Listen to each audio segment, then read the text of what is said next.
പ്രവാചകന്റെ മരണത്തിന് മുമ്പ് പ്രവാചകൻ പൂർത്തീകരിച്ച ഒരു ഇസ്ലാമുണ്ട്. അതൊരു രാഷ്ട്രീയ പ്രതലത്തിലുള്ളതാണെന്ന് നമ്മൾ കഴിഞ്ഞ വീഡിയോകളിലൊക്കെ സൂചിപ്പിച്ചു.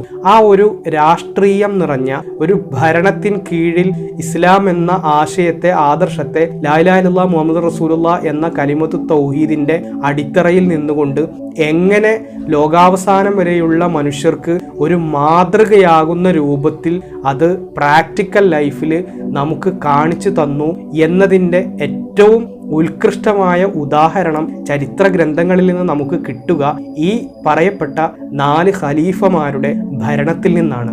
ആ ഒരു ഖുലഫാഉർ റാഷിദീങ്ങളുടെ ഭരണം എങ്ങനെയായിരുന്നു എന്ന് ചരിത്ര ഗ്രന്ഥത്തിൽ നിന്ന് നമ്മൾ പഠിക്കുമ്പോൾ ഇതാണോ പ്രവാചകൻ സല്ലല്ലാഹു അലൈഹി വസല്ലമ പൂർത്തീകരിച്ച സമാധാനത്തിൻ്റെയും ശാന്തിയുടെയും സാഹോദര്യത്തിൻ്റെയും ഐക്യത്തിൻ്റെയും ഒക്കെ ഒരു ദർശനമായ ഇസ്ലാമിൻ്റെ മാതൃകാ ഭരണം അല്ലെങ്കിൽ മാതൃകാ രാഷ്ട്രീയ നിലപാടുകൾ എന്നൊക്കെ നമ്മൾ ചിന്തിച്ചു പോകുന്ന ഘട്ടങ്ങളാണ് യഥാർത്ഥത്തിൽ ഈ ഭരണാധികാരികൾ, ഈ 4 ഖലീഫമാരുടെ കാലത്ത് പോലും നമുക്ക് ചരിത്ര ഗ്രന്ഥങ്ങളിൽ നിന്ന് സംശയത്തോടെ, വ്യാകുലതയോടെ വായിച്ചു തീർക്കാൻ കഴിയുന്ന കാര്യങ്ങൾ. ഈ 4 ഖലീഫമാർക്ക് ശേഷമുള്ള ഭരണം അഥവാ മുആവിയ മുതൽ ഇങ്ങോട്ട് തുടങ്ങുന്ന ഭരണം അത് നമ്മൾ ചർച്ച ചെയ്യാതിരിക്കുന്നതായിരിക്കും ഏറ്റവും ഉചിതം എന്നാണ് എനിക്ക് തോന്നുന്നത്.